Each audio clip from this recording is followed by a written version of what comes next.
സ്വർഗീയ ആലയത്തിൽ സദാസമയവും ആരാധന സ്വീകരിച്ച് സർവവല്ലഭനായി വാഴുന്ന നമ്മുടെ കർത്താവിന് സകല മഹത്വം അർപ്പിക്കുന്നു. കർത്തൃദിന ധ്യാന ചിന്തയിലേക്ക് സ്വാഗതം. നമ്മുടെ കർത്താവിനെ ആരാധിക്കുവാൻ വീണ്ടും നമുക്ക് ഭാഗ്യം ലഭിച്ചതുകൊണ്ട് നന്ദി നിറഞ്ഞ ഹൃദയത്തോടെ ദൈവത്തിന് സ്തോത്രം ചെയ്യാം. കർത്തൃദിന ധ്യാന ചിന്തയിലേക്ക് വീണ്ടും സ്വാഗതം ചെയ്യുന്നു. നമ്മുടെ കർത്താവിനെ ആരാധിക്കുവാൻ എന്റെ ഹൃദയത്തിൽ പ്രേരണ ലഭിച്ച ഒരു വേദഭാഗം ഞാൻ വായിക്കട്ടെ. യെശയ്യാ പ്രവാചകന്റെ പുസ്തകം 2-ാം അധ്യായം അതിന്റെ 2 മുതൽ 4 വരെയുള്ള വാക്യം. അന്ത്യകാലത്ത് യഹോവയുടെ ആലയമുള്ള പർവ്വതം പർവ്വതങ്ങളുടെ ശിഖരത്തിൽ സ്ഥാപിതവും കുന്നുകൾക്കു മീതെ ഉന്നതവും ആയിരിക്കും. സകല ജാതികളും അതിലേക്ക് ഒഴുകിച്ചെല്ലും. അനേക വംശങ്ങളും ചെന്ന് വരുവീൻ, നമുക്ക് യഹോവയുടെ പർവ്വതത്തിലേക്കും യാക്കോബിൻ ദൈവത്തിന്റെ ആലയത്തിലേക്കും കയറി ചെല്ലാം. അവൻ നമുക്ക് തന്റെ വഴികളെ ഉപദേശിച്ചു തരികയും നാം അവന്റെ പാതകളിൽ നടക്കുകയും ചെയ്യും എന്ന് പറയും. സിയോനിൽ നിന്ന് ഉപദേശവും യെരൂശലേമിൽ നിന്ന് യഹോവയുടെ വചനവും പുറപ്പെടും. അവൻ ജാതികളുടെ ന്യായം വിധിക്കുകയും ബഹുവംശങ്ങൾക്ക് വിധി കൽപ്പിക്കുകയും ചെയ്യും. അവർ തങ്ങളുടെ വാളുകളെ കൊഴുക്കളായും കുന്തങ്ങളെ വാക്കത്തികളായും അടിച്ചു തീർക്കും. ജാതി ജാതിക്ക് നേരെ വാളോങ്ങുകയില്ല. അവർ ഇനി യുദ്ധം അഭ്യസിക്കുകയും ഇല്ല. ഈ മനോഹരമായ വേദഭാഗത്തേക്ക് വരുമ്പോൾ സഹസ്രാബ്ദ വാഴ്ചയിലെ ദൈവാലയവും അവിടെ നടക്കുന്ന ആരാധനയും അതിന്റെ മഹത്വവും വളരെ മനോഹരമായി വർണ്ണിക്കുന്നത് നമുക്ക് കാണുവാൻ കഴിയും.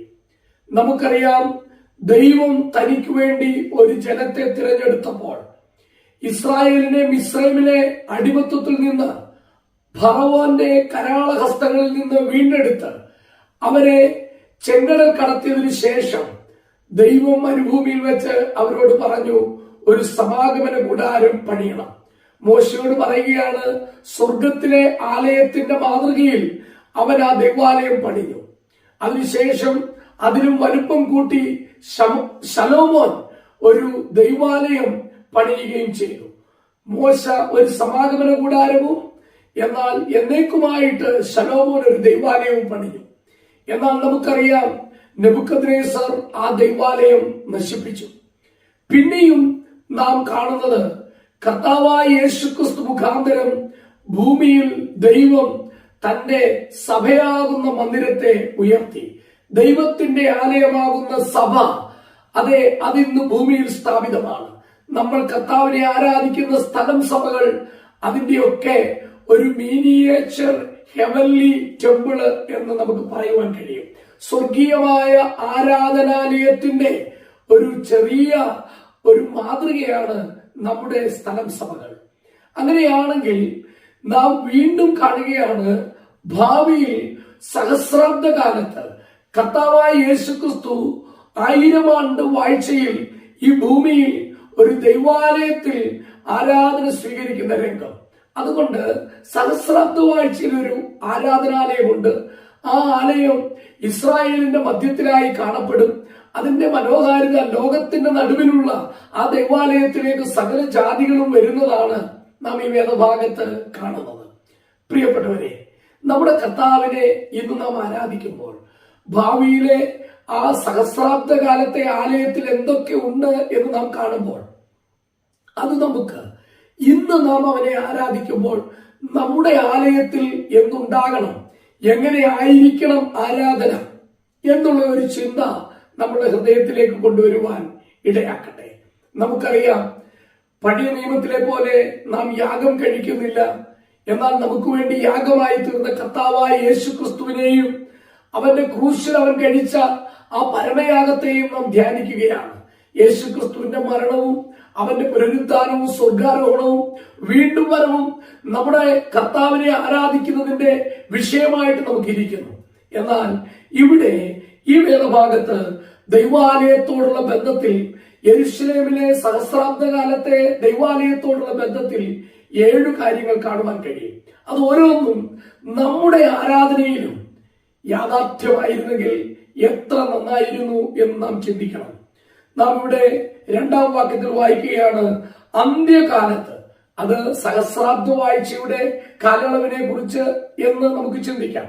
അന്ത്യകാലത്ത് യഹോവയുടെ ആലയമുള്ള പർവ്വതം പർവ്വതങ്ങളുടെ ശിഖരത്തിൽ സ്ഥാപിതവും കുന്നുകൾക്കുമീതെ ഉന്നതവും ആയിരിക്കും. സകല ജാതികളും അതിലേക്ക് ഒഴുകി ചെല്ലും. നമ്മളിവിടെ കാണുന്നത് യെരൂശലേമിൽ അന്ന് സ്ഥാപിക്കപ്പെടുന്ന ആ ദൈവാലയം ഉത്തുംഗ ശൃംഗത്തിൽ ഉണ്ടായിരിക്കും എന്നുള്ളതാണ്. എന്ന് പറഞ്ഞാൽ ഏറ്റവും ഉന്നതമായ ഒരു ഗിരിശൃംഗത്തിലാണ് ആ ദേവാലയം പണിയപ്പെട്ടിരിക്കുന്നത്. ലോകത്തിലുള്ള സകലരാലും ആകർഷിക്കപ്പെടത്തക്ക വിധത്തിൽ അതെ ഏറ്റവും ഉയർന്ന ഒരു മലയിൽ ഉന്നതമായ അവസ്ഥയിൽ ഉള്ള ദൈവാലയം. അതെ, നാം ദൈവത്തെ കർത്താവിന്റെ ആ സന്നിധിയിലേക്ക് കയറി ചെന്ന് അവനെ ആരാധിക്കുമ്പോൾ ദൈവമേ നിന്റെ പർവ്വതത്തിൽ ആർ കയറും എന്ന് സങ്കീർത്തനക്കാരൻ ചോദിച്ചുകൊണ്ട് വിശുദ്ധ പർവ്വതത്തിൽ ദൈവത്തെ ആരാധിക്കുവാനായി നാം ഇന്ന് ആത്മാവിൽ കയറി ചെല്ലുമ്പോൾ ആ ഔന്നിത്യത്തിൽ ഉന്നതിയിൽ ദൈവത്തെ ആരാധിക്കുന്ന മനോഹര ചിത്രം. അതെ, നാം കർത്താവിനെ ആരാധിക്കുമ്പോൾ സ്വർഗത്തിൽ നിന്ന് താഴേക്കുള്ള ഒരു കോവണി നമുക്ക് കാണുവാൻ കഴിയും. ആ കോവണിയിലൂടെ നമുക്ക് ഉയരത്തിലേക്ക് ചെന്ന് ആ കോവണിയുടെ തലക്കിലിരിക്കുന്ന സ്വർഗത്തിലെ ദൈവത്തിന്റെ മഹത്വം കണ്ടവനെ ആരാധിക്കുവാനായിട്ട് നമുക്ക് കഴിയും. ഈ ആരാധനാലയം ഏറ്റവും ഉന്നതമാണ് എന്നുള്ളത് മാത്രമല്ല, അത് ഏറ്റവും ആകർഷണീയമായ ഒന്നാണ്. കാരണം സകല ജാതികളും ആകർഷിക്കപ്പെട്ട് അവിടേക്ക് വന്ന് യെരൂശലേം വന്ന് ലോകത്തിന്റെ കേന്ദ്രമായിട്ട് മാറുന്ന ഒന്നാണ്. So it is going to be the centre of true worship. യഥാർത്ഥ ആരാധനയുടെ കേന്ദ്രമായിട്ട് മാറുവാൻ പോവുകയാണ്. അതുകൊണ്ട് ആരാധന നടക്കുന്ന സ്ഥലം ഏറ്റവും ഉന്നതമായിരിക്കണം, അതുപോലെ തന്നെ ഏറ്റവും ആകർഷണീയമായിരിക്കണം.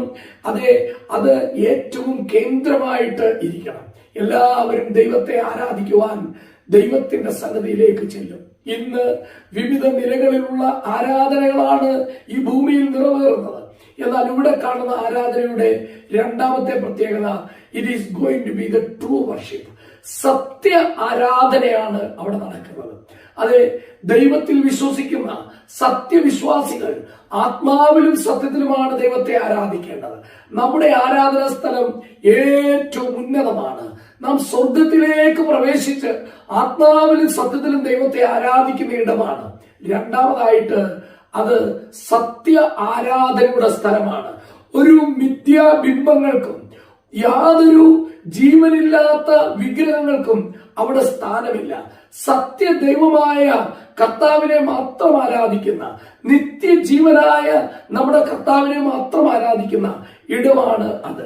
ഇവിടെ നാം വായിക്കുന്നത് ഇങ്ങനെയാണ്, രണ്ടാം വാക്യത്തിൽ, സകല ജാതികളും അതിലേക്ക് ഒഴുകിച്ചെല്ലും. സഹസ്രാബ്ദ വാഴ്ചയിൽ നമുക്ക് കാണുവാൻ കഴിയുന്നത് അന്ന് സകല ജാതികളും ഏകസത്യ ദൈവമായ കർത്താവിനെ തിരിച്ചറിയും. അന്ന് ഭൂമിയിൽ മിഥ്യാരാധന ഉണ്ടാവുകയില്ല, സത്യാരാധന മാത്രമേ ഉണ്ടാവുകയുള്ളൂ. എല്ലാവരുടെയും നാവിലേക്ക് അത്യുന്നതനായ സത്യദൈവത്തിന്റെ നാമം മാത്രം ഉണ്ടാകും. അതുകൊണ്ട് ഈ ആരാധനയുടെ പ്രത്യേകത, ഒന്ന്, അത് ഉന്നതത്തിലേക്ക് ഉയരത്തിലേക്ക് കയറിയുള്ള ആരാധനയാണ്. രണ്ട്, അത് തീർച്ചയായും സത്യ ആരാധനയാണ്. മൂന്നാമതായിട്ട് ഇവിടെ നാം വായിക്കുകയാണ്, വരുവീൻ നമുക്ക് യഹോവയുടെ പർവ്വതത്തിലേക്കും യാക്കോബിൻ ദൈവത്തിന്റെ ആലയത്തിലേക്കും കയറി ചെല്ലാം, അവൻ നമുക്ക് തന്റെ വഴികളെ ഉപദേശിച്ചു തരും.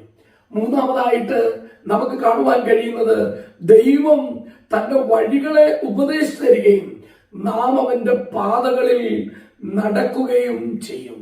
ദൈവത്തിന്റെ വഴികളെ നമുക്ക് കാണിച്ചു തന്ന് ദൈവത്തിന്റെ വഴികളിൽ നമ്മെ നടക്കുവാൻ പ്രാപ്തരാക്കുന്നതാണ് സത്യ ആരാധന.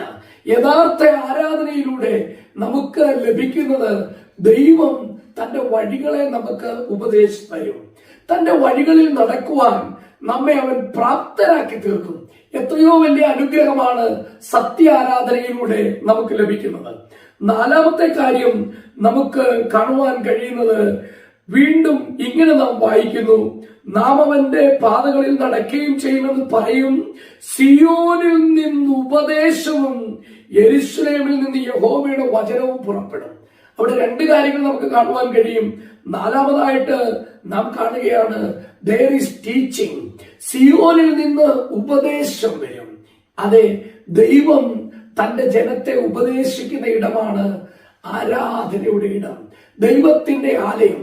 നാം ഒന്നിച്ചു കൂടുന്ന സഭയിൽ ദൈവം നമുക്ക് അതാത് ആഴ്ചകളിൽ ജീവിക്കുവാനുള്ള ഉപദേശം നൽകുന്ന, തന്റെ ദാസന്മാരിലൂടെ നമ്മളോട് സംസാരിക്കുന്ന ഇടമാണ് അത്.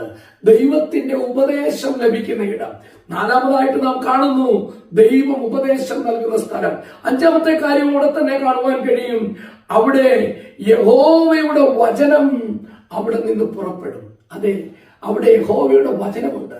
ദൈവം തന്റെ അരുളപ്പാടുകളെ അറിയിക്കുന്ന, ദൈവത്തിന്റെ വചനത്തിന്റെ സത്യങ്ങളെ വെളിപ്പെടുത്തുന്ന ഇടമാണ് നമ്മുടെ സഭ, നാം ആരാധിക്കുന്ന ഇടം. അതുകൊണ്ട് അവിടെ ദൈവത്തിന്റെ ഉപദേശമുണ്ട്, അവിടെ ദൈവത്തിന്റെ വചനവും ഉണ്ട്. എന്നാൽ ആറാമതായിട്ട് നാം 4-ാം വാക്യത്തിൽ കാണുകയാണ്, അവൻ ജാതികളുടെ ന്യായം വിധിക്കുകയും ബഹുവംശങ്ങൾക്ക് വിധി കൽപ്പിക്കുകയും ചെയ്യും എന്ന്. അപ്പോൾ ആറാമത്തെ കാര്യം, God is going to be the judge in his house. തന്റെ ആലയത്തിൽ, തന്റെ ജനത്തിന്റെ നടുവിൽ ദൈവം തന്നെ ന്യായാധിപതിയായിട്ട് ഇരിക്കും.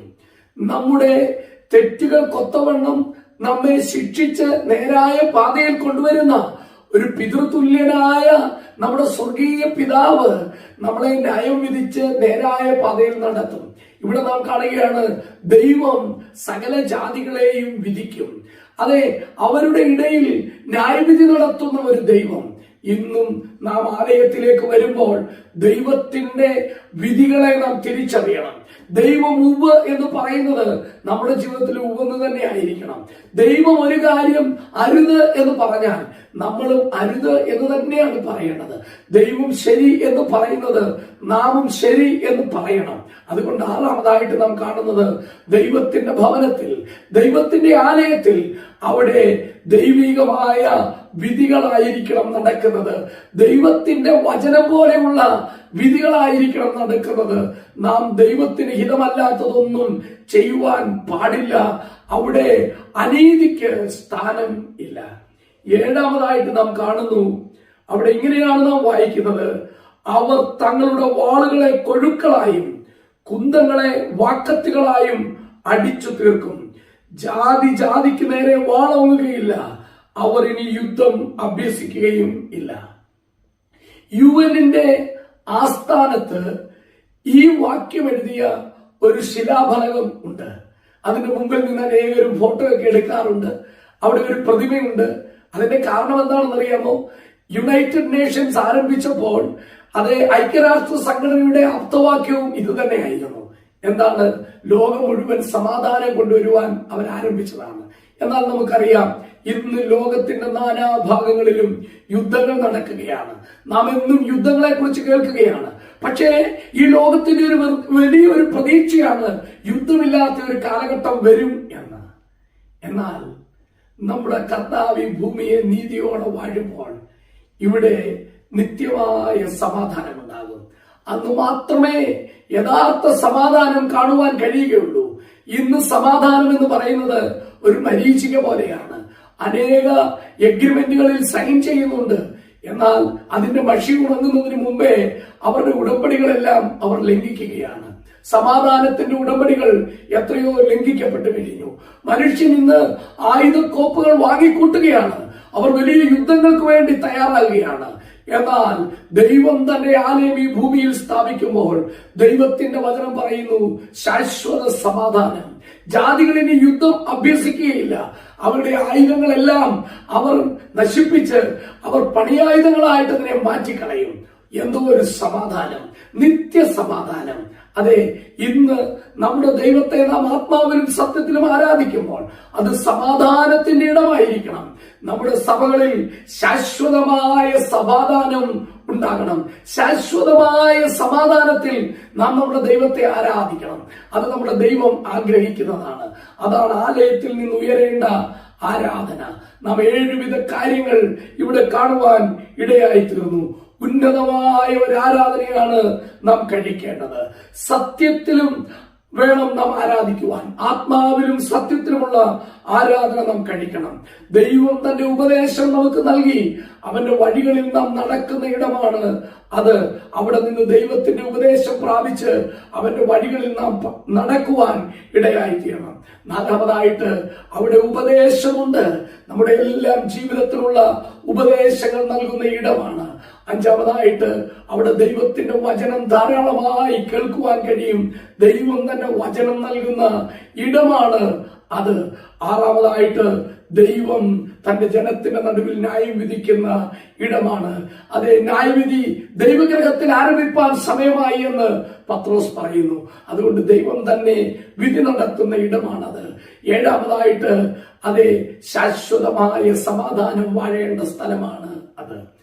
ഇന്ന് ആത്മാവിലും സത്യത്തിലും ആരാധിക്കുന്ന നമുക്ക് ഉന്നതനായ ദൈവത്തെ നമ്മുടെ ഹൃദയ കണ്ണുകൾ കൊണ്ട് കണ്ട് വിശുദ്ധിയോടെ അവന്റെ വചനത്തിന്റെ അടിസ്ഥാനത്തിൽ ആ മഹാദൈവത്തെ ആരാധിക്കാം. അതിന് ദൈവത്തിന്റെ പരിശുദ്ധാത്മാവ് നമ്മെ സഹായിക്കുമാറാകട്ടെ. ഒരു വാക്ക് സ്തോത്രം ചെയ്യാം.